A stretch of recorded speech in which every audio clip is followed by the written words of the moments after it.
नमस्ते हजुरहरूलाई हाम्रो चुल्हामा स्वागत छ। आज चाहिँ मैले मासुभन्दा पनि मिठो सोयाबिन र आलुको ग्रेभी तरकारीको रेसिपी लिएर आएको छु।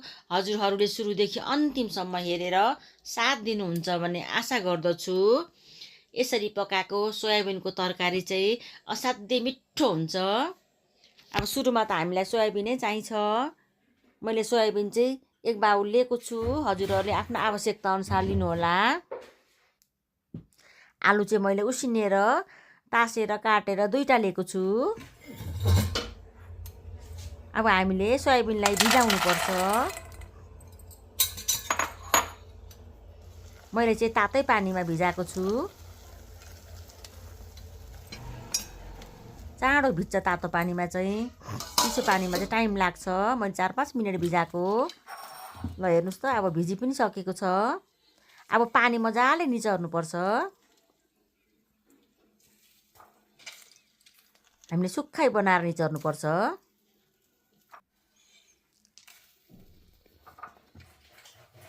ल मैले सबै निचरी पनि सकेँ। हेर्नुहोस् त कत्रो कत्रो भएको छ फुलेर।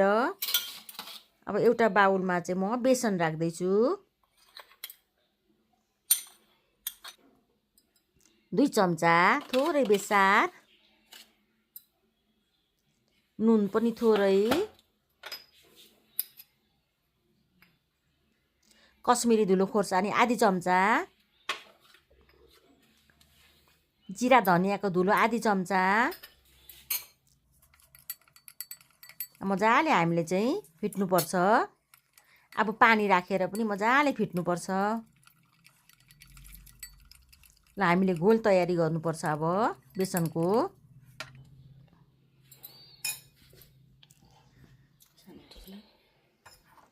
अब चाहिँ एउटा बाउल लिएको छु मैले।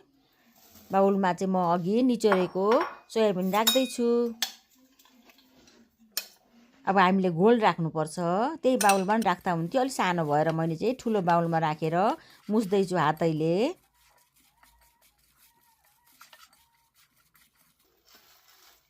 ल हेर्नुहोस् त, यत्तिको भएपछि चाहिँ हाम्रो तयारी भइसक्यो अब सोयाबिन पकाउनको लागि। अब कराई बसाइसकेको छु। कराईमा चाहिँ तेल लगाउँदैछु मैले तोरीको तेलै लिएको छु 1 डाडु। अब हजुरहरूले जुनै तेल पनि लिन सक्नुहुन्छ। अब तेल तातिसकेको छ। अब सोयाबिनलाई राख्नुपर्छ।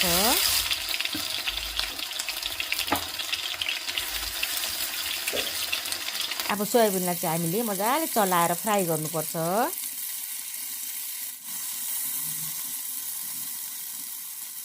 रातो हुने गरीसम्म हामीले फ्राई गर्नुपर्छ। मजाले फ्राई भयो भने चाहिँ तरकारी मिठो हुन्छ। ल फ्राई पनि भइसक्यो।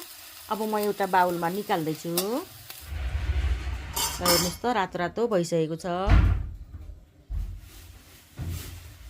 अब त्यही कराईमा फेरि तेल लगाउँदैछु आधी डाडु। अब तेल चाहिँ अब कतिको चिल्लो खानुहुन्छ त्यही अनुसार राख्नुहोला। जिराको दाना आधी चम्चा सानो चम्चाले। अब जिराको दाना रातो भएपछि चाहिँ मैले सुकमेल 4वटा, 2टा दालचिनीको कुड्का, ल्वाङ 4-5 वटा राखेको छु, तेजपत्ता 1टा, मसिनो काटेको प्याज 1टा। अब प्याजलाई हामीले फ्राई गर्नुपर्छ एकैछिन।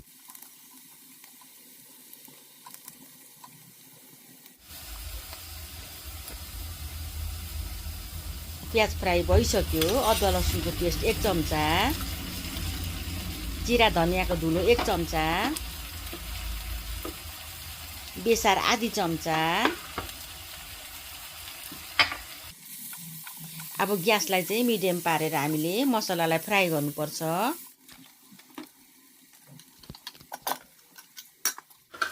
मसला पनि फ्राई भइसक्यो। मसिनो काटेको टमाटर 3वटा, नुन स्वाद अनुसार।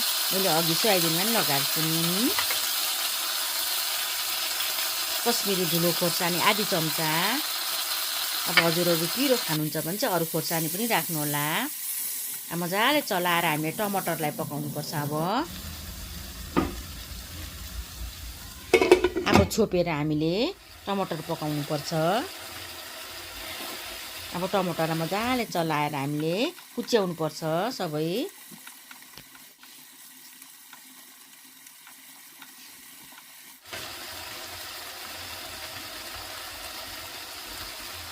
यो चाहिँ कसुरी मेथी हो, मैले 1 चम्चा लाएको। कसुरी मेथी लाउँदा पनि मिठो हुन्छ। अब चाहिँ आलु लाउनुपर्छ हामीले।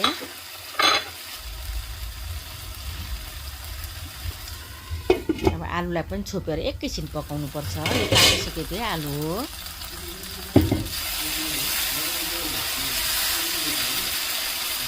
अब चाहिँ पानी लगाउनुपर्छ। हामीले तातै पानी लगाएको, छिट्टो पनि हुन्छ। तातो पानी लाउँदा छिटो उम्लिन्छ।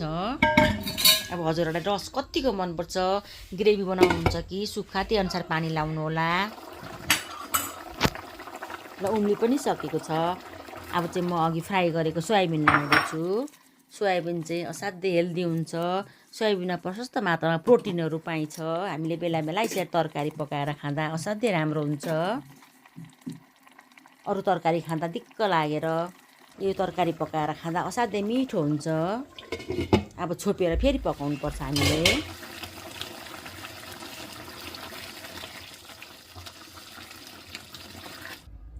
मजाले सोच्छ, यसले चाहिँ पानी सोच्छ सोयाबिनले चाहिँ।